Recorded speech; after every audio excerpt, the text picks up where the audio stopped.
सृष्टि बचपन से ही दिखने में सुंदर नहीं थी, लेकिन अमीर बाप की बेटी सृष्टि पर उसकी माँ जान छिड़कती। मेरी बेटी कितनी प्यारी है, भगवान सबको सृष्टि जैसी बेटी दे। सृष्टि धीरे धीरे बड़ी होती है। एक दिन सृष्टि की सहेली कहती है, तू दिखने में कितनी अजीब सी है, लेकिन मैं जानती हूँ हम सब में सबसे अच्छी शादी तो तेरी ही होगी। तेरे पापा अमीर जो है।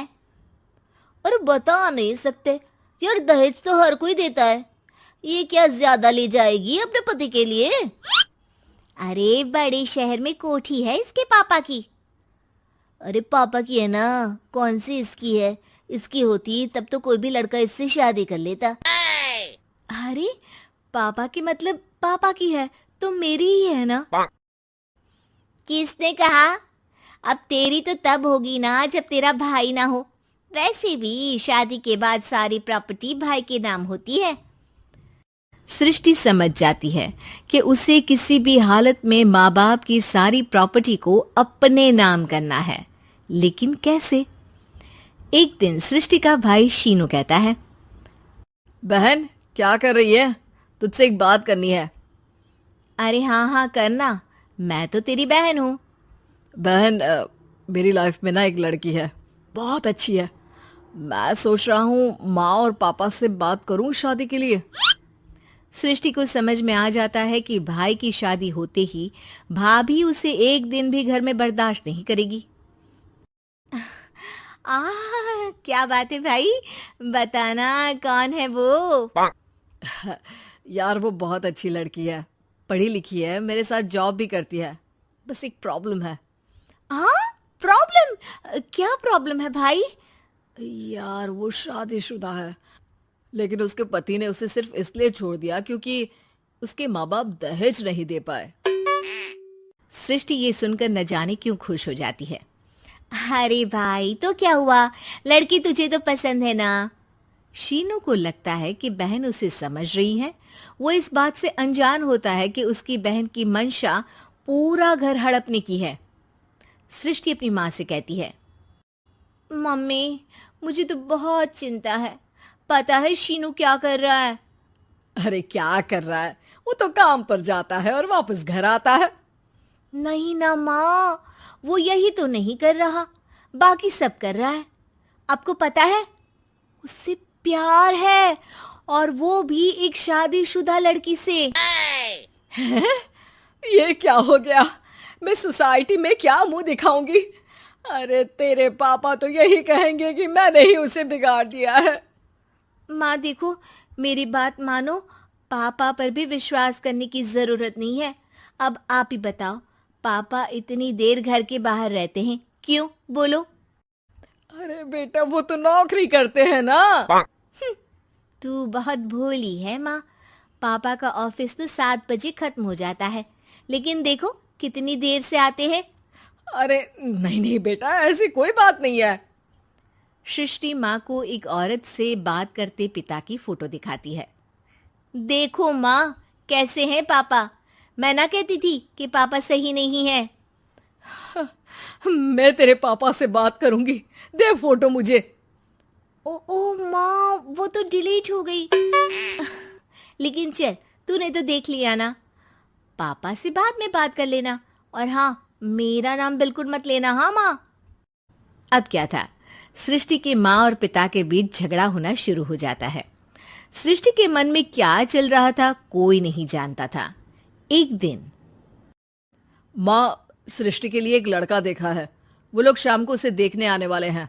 और हाँ माँ, एक खुशखबरी, मैं और पापा मिलकर एक नया बिजनेस ट्राई कर रहे हैं। शाम को लड़का आता है, सांवले रंग का। सृष्टि को तो बिल्कुल भी पसंद नहीं आता। लड़की की माँ कहती है, लड़की का चेहरा तो कोई खास नहीं, लेकिन अगर मेरे बेटे को आप लोग सेटल कर दें तो मैं उसकी शादी आपकी बेटी से करवा दूं। सृष्टि को लड़का बिल्कुल पसंद नहीं था। उसे भाई पर गुस्सा आ जाता है। लड़के वालों के जाने के बाद कहती है, माँ देखा शीनू मेरे लिए कैसा लड़का लेकर आया, न दिखाने लायक न सुनने लायक, सेटल भी नहीं, वो भी हम करे। अरे माँ, मैं जानती हूँ ये मेरी शादी किसी भी घर में क्यों करवाना चाहता है। अरे कैसी बात कर रही है बहन? तूने तो देखा ना, लड़के को मैंने ही मना कर दिया तुझसे शादी के लिए। जिसने लड़का बताया था उसने उसकी बहुत तारीफ की थी। बात आई गई हो जाती है, लेकिन सृष्टि का मन शांत नहीं होता। क्या करूं, कुछ समझ में नहीं आ रहा। मेरी शादी हो गई तो ये लोग पूरी प्रॉपर्टी शीनू के नाम कर देंगे, मेरे हाथ तो कुछ लगेगा ही नहीं। तभी सृष्टि को आइडिया आता है। वो किसी वकील को फोन करती है। जी देखिए, अगर आपके मम्मी पापा का तलाक हो जाता है तो आपके पिता की आधी प्रॉपर्टी आपकी माँ के नाम हो जाएगी, फिर उसे वो किसी को भी दे सकती है। सृष्टि अब माँ को बेटे के खिलाफ भरती है। माँ, शीनू पर नजर रखा करो, वो जिस लड़की के प्यार में है ना वो शादीशुदा है।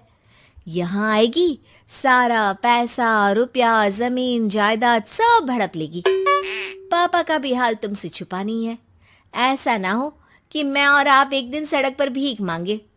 हे भगवान, मैं तो जीते जी मर जाऊंगी अगर ऐसा हो गया तो। ऐसा हो गया नहीं माँ, ऐसा ही होगा। अभी समय है, आगे का सोच लो। मैं तो कहती हूँ पापा से आधी प्रॉपर्टी लेकर अलग हो जाओ। पापा की आधी प्रॉपर्टी भी हम लोगों को अगर मिल जाती है ना तो अगले 7 जन्म सफल समझो। बेचारी माँ बेटी के कहने पर पति से तलाक लेकर अलग हो जाती है। सृष्टि अब पैसों से गाड़ी और अपने दूसरे महंगे शौक पूरे करने लगी। उसके दोस्त भी उसके पैसे इस्तेमाल करते। सृष्टि, कल तुम कहाँ थी? मैं सारा दिन घर पर अकेली थी। तो मैं क्या करूं? मैंने ठेका तो नहीं लिया है ना तुम्हें संभालने का। माँ को सृष्टि से ये उम्मीद नहीं थी। वो बैठकर रोने लगती है। वहीं उसका पति यानी कि सृष्टि के पिता आ जाते हैं। मैं जानता था कि तुम्हारा यही हाल होगा, तो आपने मुझे रोका क्यों नहीं? मैं रोकता तो तुम रुकती क्या? सृष्टि के कहने पर तुमने मुझ पर अपने बेटे पर शक किया, लेकिन तुम ये भूल गई कि कैसे हम दोनों ने मिलकर जीवन में इतना सब खड़ा किया। माँ पति के गले लग जाती है। मुझे माफ कर दीजिए, मैंने आपकी कमाई का एक बड़ा हिस्सा गवा दिया। कोई बात नहीं, तुम साथ हो तो मैं ऐसी 7 प्रॉपर्टी खड़ी कर दूंगा। तभी वहां सृष्टि आ जाती है रोते हुए। माँ, मयंक ने मुझे छोड़ दिया। वो बोल रहा था जब तक मेरे पास पैसे थे तब तक ही वो मेरे साथ था। पापा, माँ, मुझे माफ कर दीजिए।